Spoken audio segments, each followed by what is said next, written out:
எல்லோருக்கும் வணக்கம். சிலுவை தியானமும் ஜெபமும் அப்படிங்கிற தலைப்புல நம்ம இன்னைக்கு பார்க்கறது சிலுவையில் அறையப்பட்டார் பாருங்க. இயேசு சிலுவையில் அறையப்பட்டார். யோவான் 19:18 எப்படி சொல்லுவது பாருங்க. அங்கே அவரை சிலுவையில் அறைந்தார்கள், அவரோட கூட வேறு 2 பேரை 2 பக்கங்களிலும் இயேசுவை நடுவிலுமாக சிலுவையில் அறைந்தார்கள். சங்கீதம் 22:16 எப்படி சொல்லியிருக்குது, நாய்கள் என்னை சூழ்ந்திருக்கிறது, பொல்லாதவர்களின் கூட்டம் என்னை வளைந்து கொண்டது, என் கைகளையும் என் கால்களையும் உருவ குத்தினார்கள். சங்கீதம் 22 உங்களுக்கு தெரியும் பாருங்க. அது சிலுவை குறித்த ஒரு தீர்க்க தரிசன சங்கீதம். தாவீது பாருங்க, தாவீது தன்னுடைய சூழ்நிலைகள்ல உள்ள பிரச்சனை, போராட்டம், பக்கத்து நாட்டுக்காரங்க கூட சண்டை, ஒரே போரா இருக்குது, ஒரே சண்டையா இருக்குது, ஒரே யுத்த களமா தான் இருக்குது. அந்த டைம்ல அவருக்கு சில நேரங்கள்ல துன்பங்கள் துயரங்கள்லாம் வருது பாருங்க. அந்த டைம்ல அவர் அந்த சங்கீதத்தை 22 எழுதுறாரு. எழுதும்போது என்ன எழுதுறாரு, என் கைகளையும் என் கால்களையும் உருவ குத்தினார்கள். தாவீது பாருங்க, நீங்க யோசிச்சு பாத்தீங்கன்னா தாவீதை யாருமே கையையும் காலையும் உருவ குத்தல. இப்போ அதை யாரை பத்தி சொல்றாரு அப்படின்னு சொன்னா, அவர் தீர்க்கதரிசியா இருந்து அப்போஸ்தலர்ல அப்படியே போட்டுருக்காங்க. தாவீது ஒரு ராஜாவுடைய அபிஷேகம் மட்டும் இருக்குல்ல, அவருக்கு தீர்க்கதரிசியின் அபிஷேகமும் தாவீதுக்கு இருந்துச்சு. அவர் தீர்க்கதரிசியா இருந்து இதுல எழுதுறாரு இந்த சங்கீதத்தை. என்ன செய்யறாரு பாருங்க, என் கைகளையும் என் கால்களையும் உருவ குத்தினார்கள். இயேசுவுக்கு எப்படி சிலுவையிலே கைகள் ஆணி அடிப்பாங்க, கால்கள் ஆணி அடிப்பாங்கிறத பல 100 வருஷங்களுக்கு முன்பாக தாவீது ஒரு தீர்க்க தரிசனமாக 22ஆம் சங்கீதத்தில் எழுதி வைத்திருக்காரு பாருங்க. இப்போ பாருங்க, சிலுவை இன்னும் இப்போ ஒரு நல்ல எப்படி சொல்றது, நல்ல மதிப்பிற்குரிய சின்னமா மாறி இருக்கு. எல்லாருமே செயின்ல கழுத்துல டாலரா வச்சு போட்டுக்கிறாங்க. சர்ச்சில் பெரிய சிலுவையா போட்டுருக்காங்க. வீட்டுல கதவுல பெரிய சிலுவையா போட்டுக்கிறாங்க. நல்லா ஒரு மதிப்பிற்குரிய சின்னமா இருந்துச்சு, இப்ப இருக்குது. ஆனா அது முன்னாடி இயேசுவின் காலங்கள்ல அது எப்படி இருந்துச்சு அப்படின்னு சொன்னா, சிலுவை ஒரு அவமானத்தின் சின்னம். சிலுவையில ஒரு மனுஷனை அடிச்சிட்டாங்க அப்படின்னு சொன்னா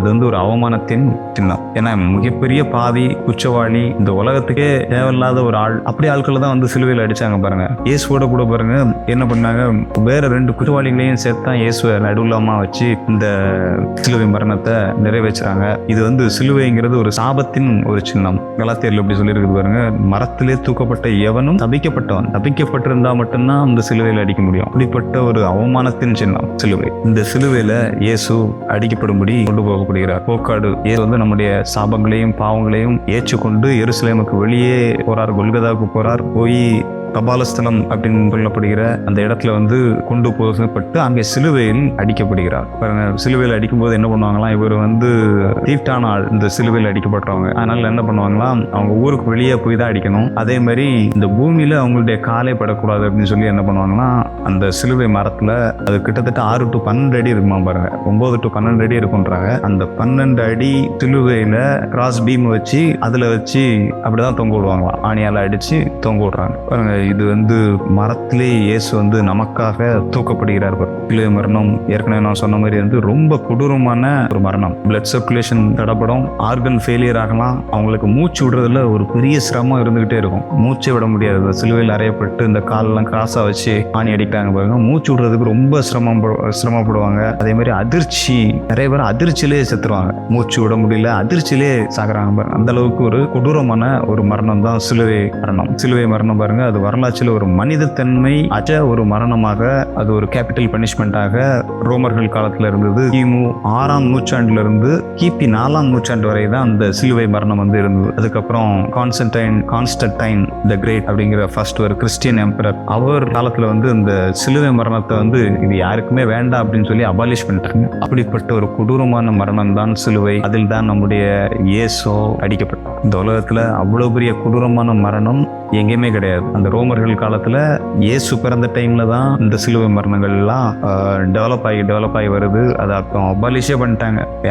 யாருக்குமே சிலுவை மரணம் கிடையாது அப்படிங்கிற ஒரு நடைமுறை வந்துட்டு இருக்காங்க. அவ்வளவு பெரிய கொடூரமான மரணத்தை இயேசு நமக்காக இதெல்லாம் என்டியூர் பண்றார். நாம் ஜெபிப்போம். கர்த்தாவே, உம்மை ஸ்தோத்திரிக்கிறோம். கர்த்தாவே, இந்த அவமானத்தின் சிலுவை, ஓ ஸ்தோத்திரம் ஆண்டவரே, இந்த அவமானத்தின் சின்னமான சிலுவையிலே கர்த்தாவே நீர் அடிக்கப்பட்டு, ஓ நீர் ஆண்டவரே கைகளிலும் கால்களிலும் ஆண்டவர் ஆணிகளால் அடிக்கப்பட்டிருக்கத்தாவே, ஓ ஸ்தோத்திரம் ஆண்டவரே. சிலுவையில் பாடுவதில்லை ஆண்டவரே, நீர் அதுல ஆண்டவரே ரத்தம் எல்லாம் போயிருச்சு.